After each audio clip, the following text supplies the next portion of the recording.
Welcome to மாயா பஜார் நிர்மலா கஜேந்திரன். இன்றைக்கு நாம் பார்க்கும் ரெசிபி பனீர் பொரியல். கடாயில் 1 டீஸ்பூன் நல்லெண்ணெய், 1 டீஸ்பூன் தேங்காய் எண்ணெய் விட்டுருக்கேன். சின்ன வெங்காயம் 6 பொடியாக நறுக்கியிருக்கேன்.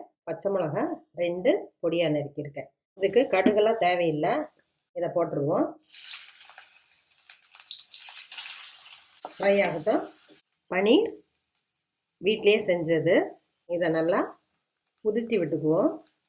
நம்ம எண்ணெயில் போட்டு ஃப்ரை பண்ணி கொடுத்தாலும் பெரியவங்கெல்லாம் சாப்பிடக்கூடாதுன்னு நினைப்பாங்க, எண்ணெய் அதிகம் சேர்த்தக்கூடாதுன்னு நினைப்பாங்க.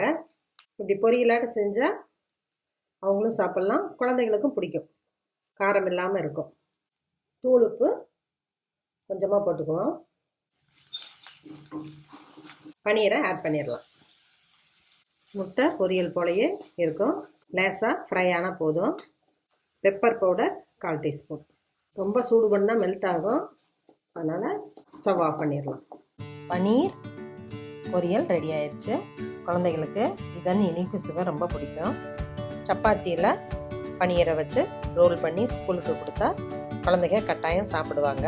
சூடான சாதத்தில் கலந்து ஃப்ரைட் ரைஸ் ஆட்டவும் கொடுக்கலாம். எண்ணெய் அதிகம் இல்லாமல் பெரியவங்களும் சாப்பிட்லாம்.